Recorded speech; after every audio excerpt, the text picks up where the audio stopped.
ஒரு சாதகத்தில்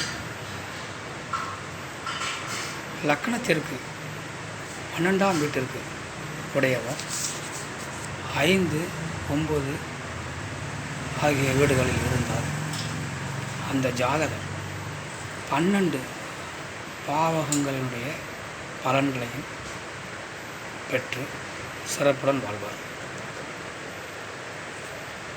12ஆம் வீட்டுக்கு உடையவர் லக்னத்திற்கு 12ஆம் வீட்டுக்கு உடையவர் கெட்டுவிட்டார்.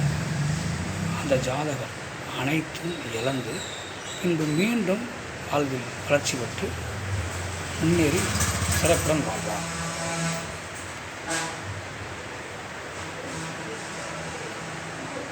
ஒருவர் பகலில் பிறந்தால் அவருக்கு சூரிய பகவானும் சுக்கிர பகவானும் நன்றாக இருக்க வேண்டும். அது தந்தை பொழுது,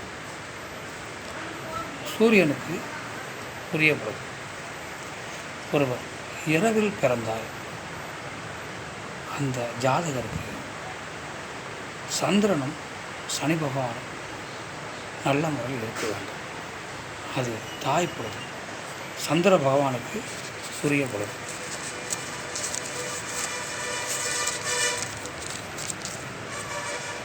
குரு பகவானுக்கு 6ஆம் வீட்டில் அல்லது 8ஆம் வீட்டில் சனி பகவான் இருந்தால் அந்த சாதகன் வாழ்வில் சிறப்புடன் வாழ்வான். ராசிக்கும் லக்னத்திற்கும் 9ஆம் வீட்டிற்கு புதன் பகவானை அதிபதியாக வந்தால் அந்த ஜாதகன் வாழ்வில் வளமுடன் வாழ்வான். ராசிக்கும் லக்கணத்திற்கும் 10ஆம் வீட்டின் அதிபதி ஒருவரே வந்தால் அந்த ஜாதகன் வாழ்க்கையில் அனைத்து வளங்களும் பெற்று சிறப்புடன் வாழ்வான்.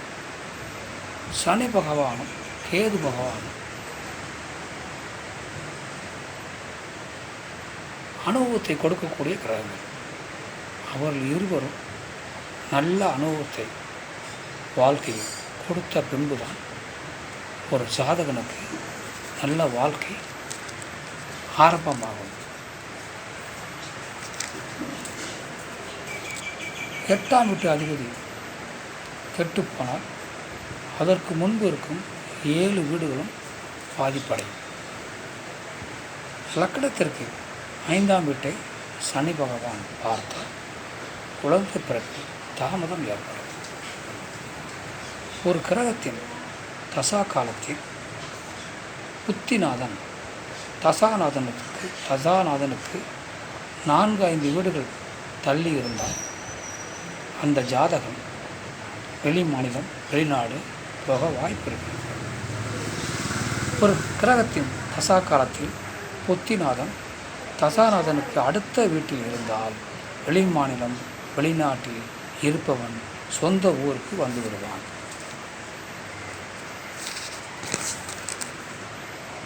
லக்னத்திற்கு 6ஆம் வீட்டு அதிபதியாக புதன் பகவான் வந்தால் அந்த ஜாதகருக்கு ஏதாவது ஒரு வகையில் மருத்துவ செலவு ஏற்படும்.